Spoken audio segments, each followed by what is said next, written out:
Why it's so important to be able to pay attention to your surroundings.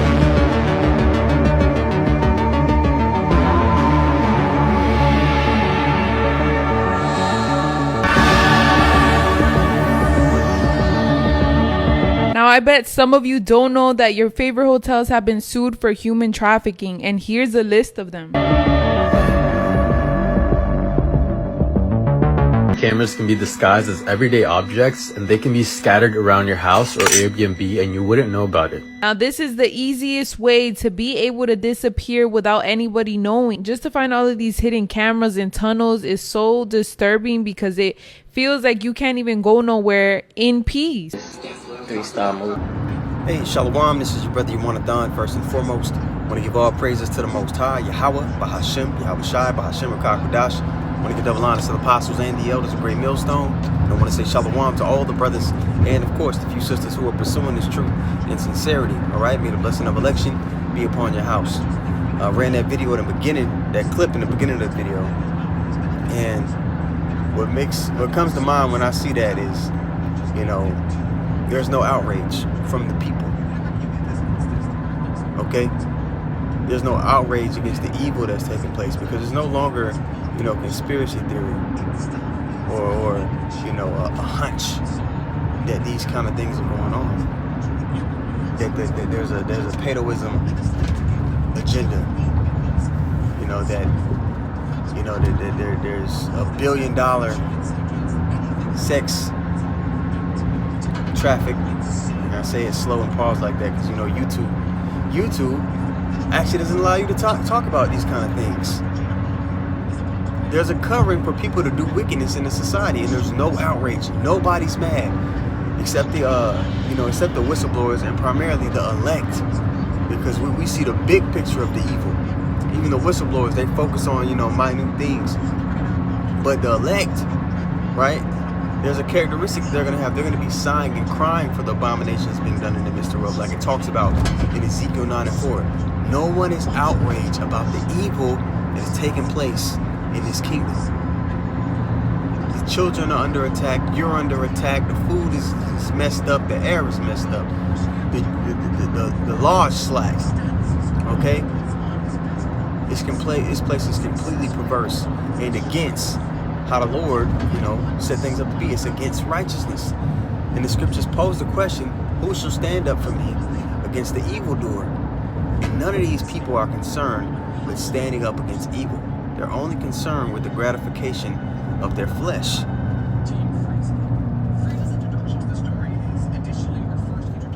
As long as they're not dealing with it face to face, you know, they're unconcerned. All right, so this is Psalms 94:16. It says, who will rise up for me against the evildoers, or who will stand up for me against the workers of iniquity? All right, now we're supposed to be sighing and crying for the abominations being done in the midst thereof. That's a key sign, you know, that somebody's pro the agenda of Yahweh Bashem Yahweh Shai. Now we go to Psalms 55, I believe the 16th verse. Okay, let's see, Psalms 55. Okay, 16, I believe.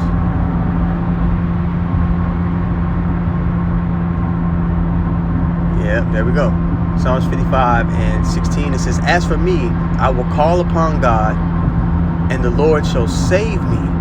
Evening and morning and at noon will I pray and cry aloud. So we're supposed to be crying unto the Lord constantly, praying, you know what I mean, as well as rehearsing and replying to righteous acts to our life. Verse 17 again, evening and morning and at noon will I pray and cry aloud, and he shall hear, bless you, son, and he shall hear my voice. Okay, he hath delivered my soul in peace from the battle, and there's a battle coming up for us in our time, the greatest battle nonetheless, that was against me, for there were many with me. So there are many. Okay, it doesn't seem like it when you look at the billions of people, but the Lord has a remnant who aren't turning a blind eye to the evil taking place in this society. You got to check yourself. There's something that the things that are going on around you actually don't bother you. Now, okay, there's balance. We know that, for the movie's sake, that these things had to come to pass. We know how it ends, so you could be in a place where, like, hey man, this is what's written. But at the same time, it does, you're seeing it's like, it should be a vexation unto you, the same way Lot was vexed in Sodom and Gomorrah, right? He said that just man, all right, was vexed from day to day with the filthy conversation of the wicked. Now, I got another clip that I want to show you guys. Just to show you that being an Israelite in this kingdom, man, it isn't living.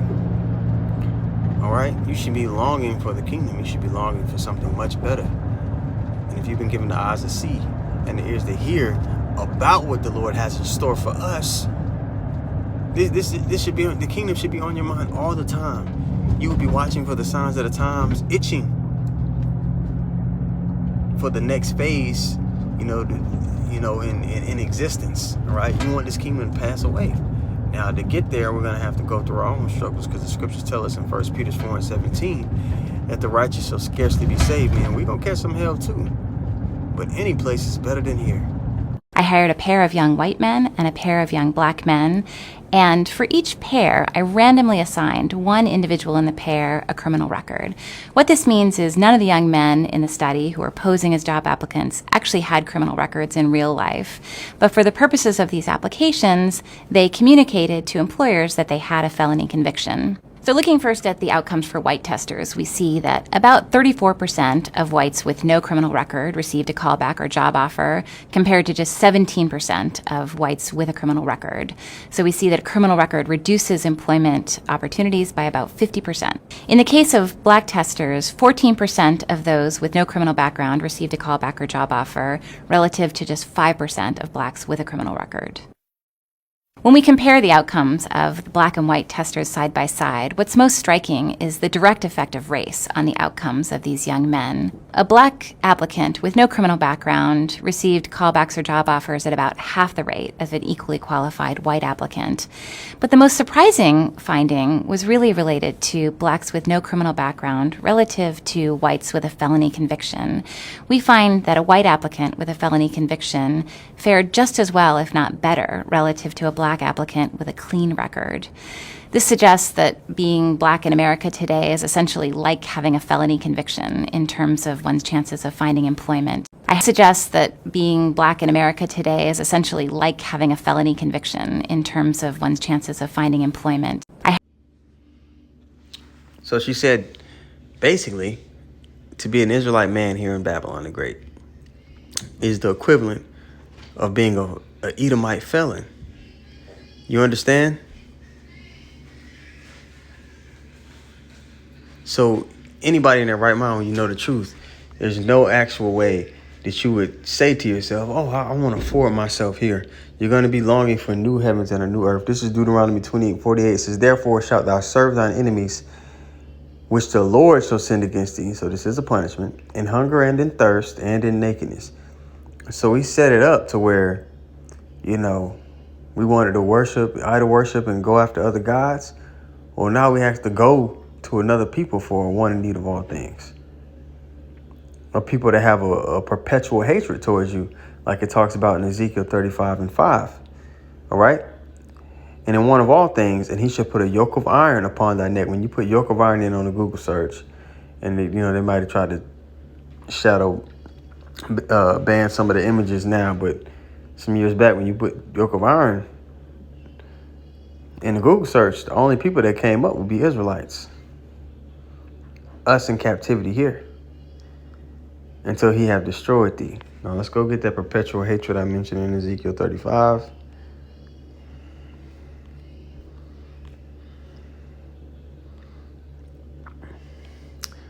All right, so here he's addressing Edomites. He's addressing Mount Seir, right?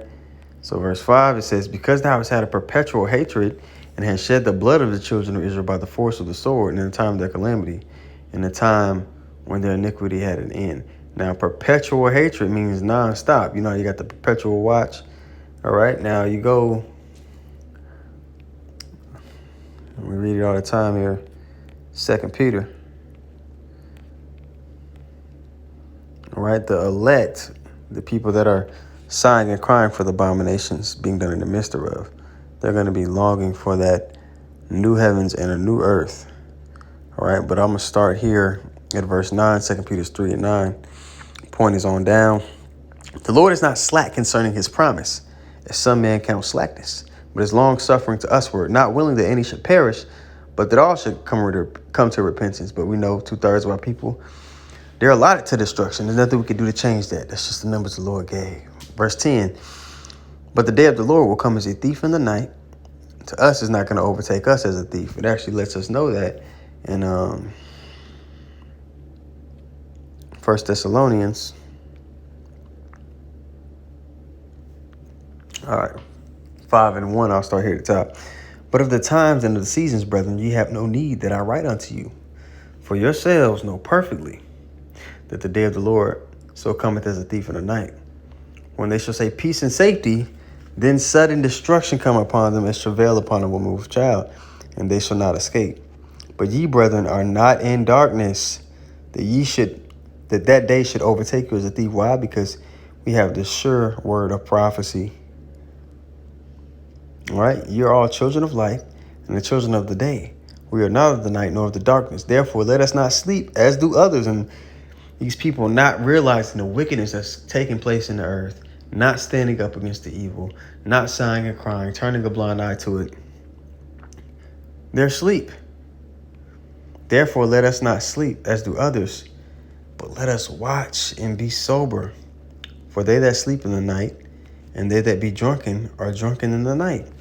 But let us who are of the day be sober, putting on the breastplate of faith and love, and for an helmet the hope of salvation. All right, now let's go back to that 2 Peter we're reading and finish it off.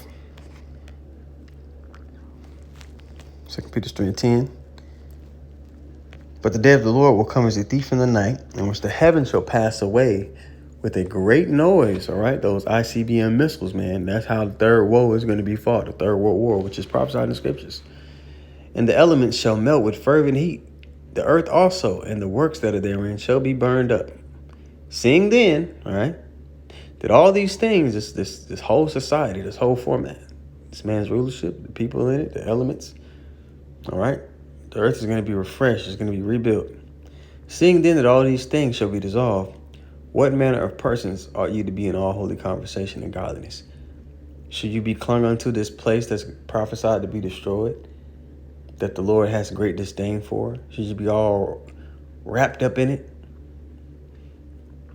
Or should you be, like it says in verse 12, looking for and hastening unto the coming of the day of God, when the heavens being on fire shall be dissolved and the elements shall melt with fervent heat?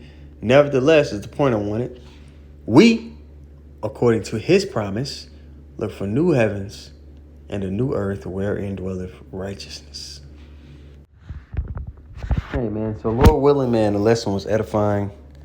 I want to give our praises once more to Yahweh, Bahashem Yahushai, Bahashem Ruach HaKodesh. I want to give double honors to the apostles and the elders of Great Millstone. I want to say shalom to all the brothers and, of course, the few sisters who are pursuing this truth in sincerity, all right? May the blessing of election be upon your house. Shalom.